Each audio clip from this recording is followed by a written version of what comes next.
Another week shot to hell. What's up, everybody? Good news, you're not seeing things. Check it out. Ooh, look, a real video. Not just some tacky, not just some radio style segment or anything like that, or gaming footage or anything of that sort. A real video blog type thing, something or another, I don't know.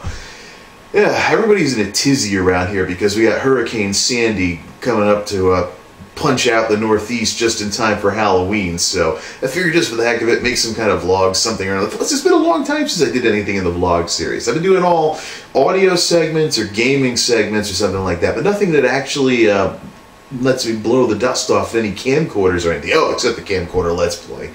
How could I forget that? Anyways, with money being miserable and things in general being miserable over the past few months, and basically all year for me, I've been going around checking out some of the stuff in some cheap stuff stores, like dollar stores, local Rite Aids. I should probably go to some discount stores at some point that I haven't been to in a couple of years because I've never wanted to, I've never really, other than supermarkets, I don't really do too much shopping that isn't online these days. But I figured, you know what, it might make for some interesting videos. I've been watching perhaps a few too many Ashens videos lately, particularly his Poundland specials and Poundland food specials. And I've been wondering, what kind of cheeseball stuff is there in this neck of the woods that would make for some funny YouTube videos? So today, I had a bunch of stuff I had to do today. So what I did was I went out and just checked out some stuff. I went looking through local dollar stores, Rite Aids. I might check out Walmart. But Walmart's too mainstream. I gotta find tackier, cheesier discount stores to check out, to look for this kind of stuff in order to make these kinds of videos. So, I don't know, maybe I'll be able to come up with something if the hurricane doesn't wipe my town off the map or something like that. So, anyways, enough of me sitting in this chair talking. Let's go take a look at some of this stuff, shall we? Okay, now for the part that's probably going to bring a stampede of people over the hill to come call me an Ashens ripoff. Because, you know, the minute you do anything on YouTube that somebody else has ever done before, you're automatically an evil, malicious ripoff artist that wants to steal their fame and fortune. Wow, dust on this old table. Or maybe it's just because, stuff's falling off already. Okay, we better get to the stuff real quickly. Now, it's been a while since I've been to a dollar store, and I usually associate dollar stores with, of course, really tacky, cheesy stuff because everything's $1. But one thing that I totally didn't think about is, what if name brand merchandise was sold in these stores in quantities that could sell for $1?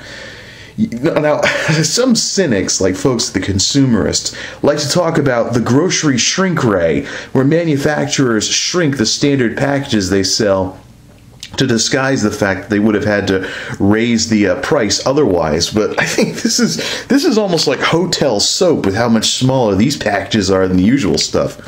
Here's some Lindt candy truffles that sell for $1 at this place, and it's this itty-bitty bag compared to one about 5 times as big that you'd see in like a pharmacy or a Walmart or something, or a supermarket or something like that.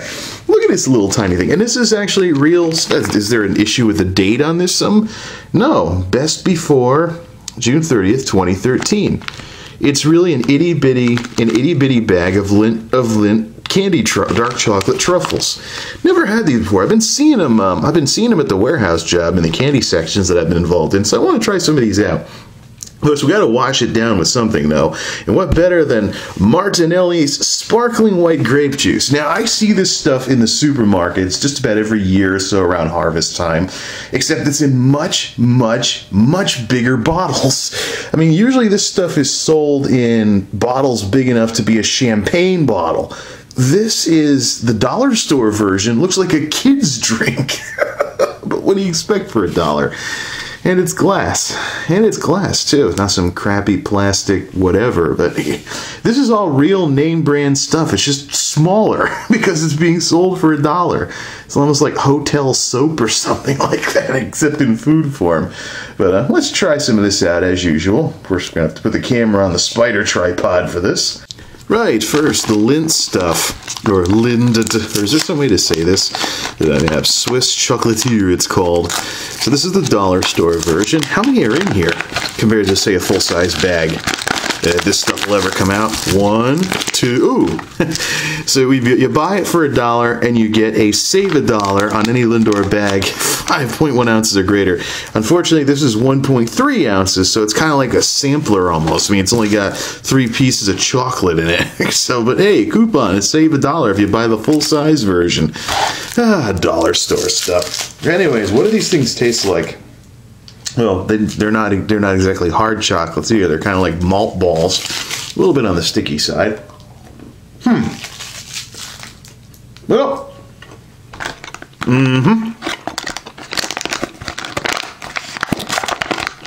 it's dark chocolate. Yeah, you know what would probably be a good use for these things? If someone's on a diet. They want to limit their portions, and they're one of those people that always eats a whole bag of stuff. These would be perfect, and they're $1 a pop. You just imagine that. Let's toss the wrappers in here. You just imagine that. Maybe like Frito-Lay and some of the potato chip companies should do that. Oh wait, they already do. They already do. They're called snack-size bags. Anyways. All right, next up, the Martinellis. I've already had the real size version of this before, so I know it's already good. This is just a dollar store size version of it. 8 fluid ounces instead of the size of a champagne bottle. Can this cap be twisted off? Let's see here. Oh, yep. Don't need a bottle. Yep, I didn't need a bottle opener. Nice. The cap actually does twist off. Sorry, just every time I see one of these caps, I think about college, because it used to be a thing where you had your beer bottle caps like this. You could, on the concrete walls in the dorms, you could just do this, and they would stick to the wall. I think the record was like we got like 20 of those things to stick. So anyways, I know this already tastes good. I've already had the full-size version of it. And the dollar store version is just as good. It's just smaller. It's a neat idea, though. It lets folks buy stuff from the dollar store that's actually real brand stuff and not some tacky off-brand or something that can only be sold through cheap stuff or dollar stores. Fun stuff. Unfortunately, that's where the miniatures end, and it's time to start getting into some of the dollar store brands. Beginning with some more licorice. Aussie-style Lucky Country soft licorice. What makes licorice Australian? I tried the Daryl Lee stuff earlier with the Candy Isn't Healthy vlog that I did a couple months ago at this point. I gotta do these things more often, man. Aussie-style Lucky Country traditional black licorice. Now, I mentioned when I tried the Daryl Lee stuff last time that it did taste a little better than Twizzlers. Twizzlers kind of had that mass-produced taste to it, where when something becomes mass-produced, it starts getting a little generic, and occasionally when you deviate from the formula, things like taste better or something like that. But what does this taste like? This is a dollar store brand, little bag of licorice. It costs only $1. What is it, if I can even get the thing open? What does it taste like? What does it look like and taste like compared to, say, Daryl Lee or Twizzlers? Well, definitely softer and slimier than Twizzlers. Yep, it's licorice. Definitely traditional black licorice, like the thing says. Okay. So after a few more pieces of this stuff, I think it's kind of between Daryl Lee and Twizzlers in terms of what it tastes like. Twizzlers doesn't have as much kick. Daryl Lee has a little bit more. But for $1, I mean, if you want something besides Twizzlers that's licorice, this can't go wrong with this stuff. Not bad, if I do say so myself. Anywho, let's move on to our next cheesy item here. Okay, next cheesy item. And this time it really got me because I didn't half know how to pronounce it. I think that's supposed to be Gyro. I thought it was like Gyro or Gyro. Like, oh, wait, Gyro. Like gyro, spinning around, things like that. Yeah, because every sandwich cookie out there has to end in O, just like Oreo, right? Is that Gamesa or Gamesa? It's bilingual, so I imagine this stuff is made to be sold all over the place. Obviously a ripoff of Oreo cookies, but who's it made by? Made for Fabricado para Frito-Lay. What?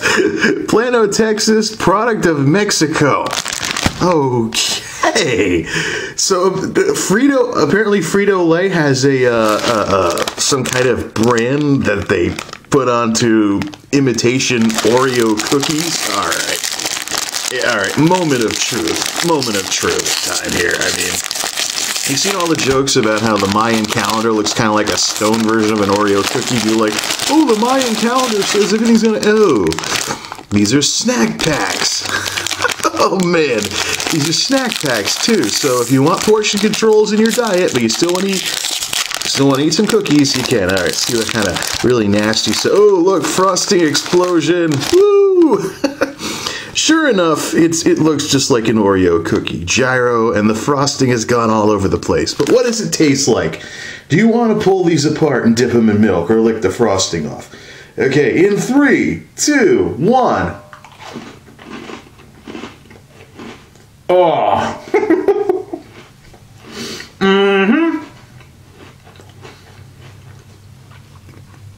Keep trying, Frito-Lay, keep trying. Oreos are definitely sweeter and they have more of the Oreo taste to them than these things do. But these come kind of close. Next question, for quality of life purposes, can you pull them apart and lick the frosting like you can with an Oreo? Oh, yeah, you sort of can. Gyro.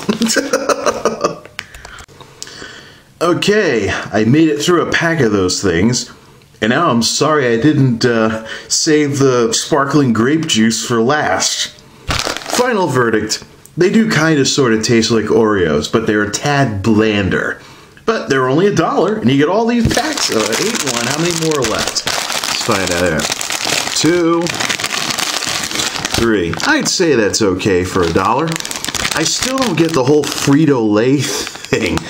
Maybe I shouldn't try to get the whole Frito-Lay thing. Moving right along. Okay, those Gyro cookies are history, and after a big long drink, I think it's time for us to move on here. One last thing about the cookies, though. The frosting in those is slimier than the frosting in real Oreo cookies. So if you give those to your kids and they get the frosting all over themselves, it might be harder to brush it off than the frosting from an Oreo. Now, lastly, we come to, if I can talk right after those darn cookies, without sounding like I'm 50. Now, lastly, we've come to the final item from the dollar store stuff, and the cheesiest of them all. Now, as a testament to the power of advertising jingles in terms of them getting stuck in your head, everybody know what the jingle is for Kit Kat bars?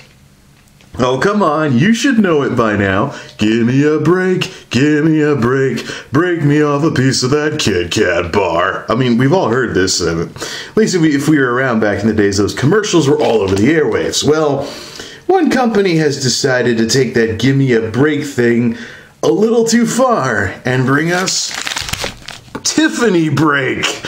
Crispy wafer fingers in milk chocolate, aka look, Kit Kats that are actually doing something with the give me a break thing. Now if we can get this thing open, we'll find out this is actually a pack of 2 of them. Other than the Angry Birds hand sanitizer I saw in this, yeah, Angry Birds hand sanitizer. Dollar stores. Other than the Angry Birds hand sanitizer, I found nothing cheesier than this. So sadly, I think Mr. Ashen, Dr. Ashen, whatever he goes by these days, I think Mr. Ashen's apparently has the edge on the cheesy stuff on his Poundland specials and crap like that because, well, then again, he does kind of get to cheat a little because folks send stuff to him too, so... So, some of the people, he's got an army of people doing the work for him, I guess, but... Alright, enough chit-chatting, blah, blah, blah. Let's try one of these stupid things and call it a day. Tiffany Break. Give me a break, break me off a piece of that Tiffany Break. That's so redundant. In 3, 2, 1. Oh, man. Yep. Pathetic attempt at making something like a Kit Kat. Alright. to emphasize this break thing even more, we all know what's inside these types of candies, right? You got the cookie type stuff and the chocolate. These things taste like they're about 80% cookie stuff, 20% chocolate. You taste the cookie part more than the chocolate part. Not like with a Kit Kat, where the chocolate is where the taste comes from, and the cookie just gives it texture. These things are like the reverse of Kit Kats. Imitation stuff, I swear. Anywho. Right, so the final verdict on Tiffany break. It is like an inverted Kit Kat bar. Delicious wafer fingers coated in creamy milk chocolate. Yeah, but it'd be nice if you could actually taste more of the chocolate. Maybe if they actually made it taste more chocolatey, then they'd get sued or something because it's too similar to Kit Kats or something like that. But I mean, come on, they're already doing the break thing when the jingle for Kit Kats is "Give me a break." Oh, that's where those chocolate bits came from. Oops. This stuff is so tacky. Dollar store stuff. Oops. Yeah, you know, when the chocolate is so brittle that it's falling off the wafer, it's not a good idea to slam it on the table like this. I'm gonna have to clean all this up afterwards. Whatever. Okay, so finally, our last item, and I'm not feeling too well after all that dollar store stuff, is something that I didn't see in the dollar store, but still cost $1. I'm gonna have to try these more often. If they'll fit in the shot. Nissin bowl of noodles, rich and savory. This is why I want to check these out, because I mean, it's ramen noodles for Pete's sake. I don't necessarily associate rich and savory with ramen noodles. Anyways, I want to try it out. A chicken bowl and a beef bowl. I'm sure it's powdered stuff that only somewhat tastes like the stuff it's supposed to represent. Oh, this is weird stuff on the bottom. Soup booster flavor enhancer. Add to the pack. Oh, and please add after microwaving the soup. Okay, that's weird. Flavor enhancer. And how do you enhance the flavor of dried up vegetables that hydrate in the microwave and ramen noodles? It's goofy enough that a ramen noodle dish is already called rich and savory, as if ramen noodles was exquisite cuisine. Whatever. Okay, as I thought, these are actually like chow mein noodles. You can actually eat them raw. As I thought, take the lid off, add the freeze-dried vegetables and salt bomb powder, and then fill with water. Rich and savory, yeah. Okay, and the finished product, Nissin bowl of noodles, rich and savory chicken soup stuff. The dried vegetables, of course. Rehydrated, and I was so tempted to make a Back to the Future reference. Hydrate level 2, please, or whatever the heck it was. We're still not hydrating pizzas yet, even though 2015 is only a couple of years away. Where's my hoverboard, darn it? Okay, let's try some of this out. I tried some of that flavor booster stuff. It was like some kind of oil that tastes kind of like the noodles. Let's see. Okay, rich and savory ramen noodles. Oxymoron of the year. In 3, 2, 1. It's ramen. Rich and savory. Next. No, seriously. I'm trying to remember which Kitchen Nightmares episode had that. I think it was like gourmet hot dogs or something. Trying to remember which Kitchen Nightmares episode had that oxymoron. Gourmet. I can't remember what it was. Gourmet ravioli. Some really basic food that was being sold as gourmet in the restaurant. Whatever. Nachos. That's what it was. Yeah, gourmet nachos. Gourmet rich and savory ramen noodles kind of goes together like gourmet nachos. In any event. I think I'm going to have to lie down after this with all that blah dollar store candy and now this obviously salt bomb ramen noodle bowl. So, don't know what the hurricane's going to bring. But, till next time, hopefully there is a next time. Maybe I'm exaggerating here. Until next time, this is Multimedia Jay signing off. Thanks for stopping by.